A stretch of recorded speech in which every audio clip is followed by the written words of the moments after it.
Hi folks. Over the weekend I was having a discussion with a couple of guys who were atheists, and one of them asked me a fantastic question, which is, why are you so anti-Christian? Why are you against Christianity? And he wasn't asking it in an antagonistic way. The same question had been asked to him, and he was curious about what my answer would be. And it kind of threw me for a minute. But ultimately it comes down to the fact that I am anti-Christian because Christianity has been the biggest hurdle of my life to overcome. And it's undoubtedly a hurdle in the lives of others. There are people out there who are plagued with all kinds of doubts and fears that could be cleared up for want of a little clear, rational information. So that's why I do it. It's not to poke Christians in the eye. When I say I'm anti-Christian, it doesn't mean I'm against Christians. I get on perfectly well with Christians, provided they're willing to get along with me. And I've had many's a productive, I wouldn't say productive conversation, because usually, if not always, you find that a Christian is very much set in their ways, and they're entering every conversation with no willingness to be changed by anything you might say, regardless of how new or challenging the information is. So it's not really productive, but it is peaceable. It doesn't always turn to nasty arguments. And this is why I don't subscribe to Pat Condell or The Amazing Atheist or even Thunderfoot. And I'm not saying these guys are doing anything wrong, but it's just not what I'm about. And I know I've made the occasional parody video about Christianity just to have fun. So I'm not moralizing here, but education is my thing. Sharing information that I've become aware of that's helpful to other people. And it probably sounds really big-headed, but I do consider what I do to have some importance.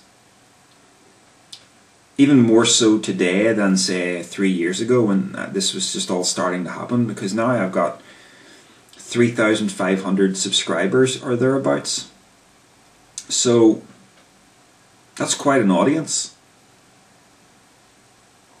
And I'm in a position of some expertise regarding Christianity.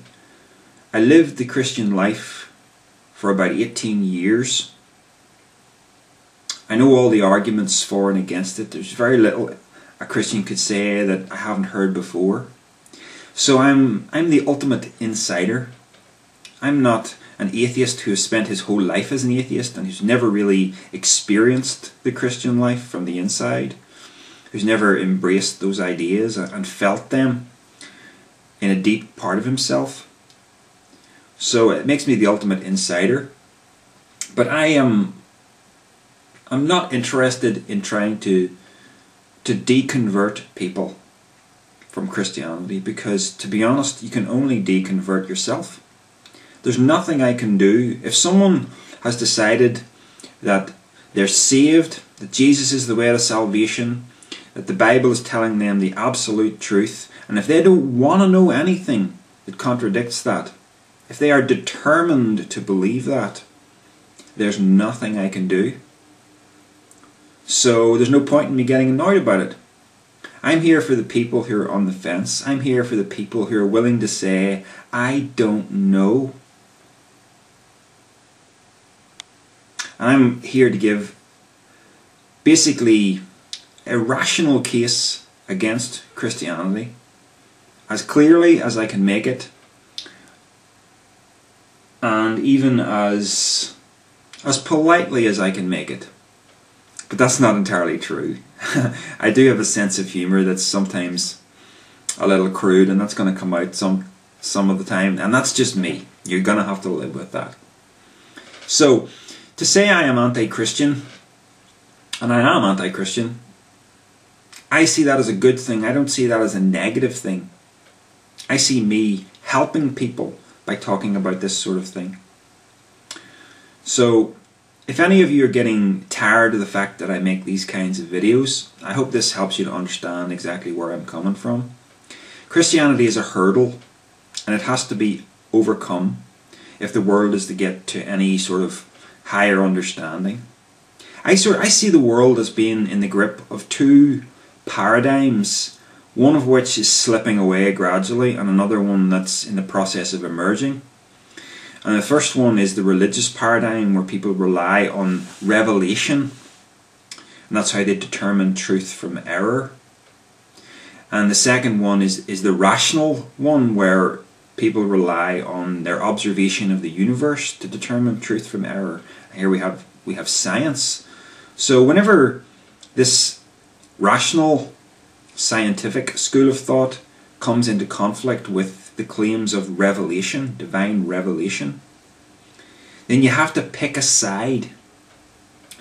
And if you know anything about history, you know that religion has been in decline for the last few hundred years.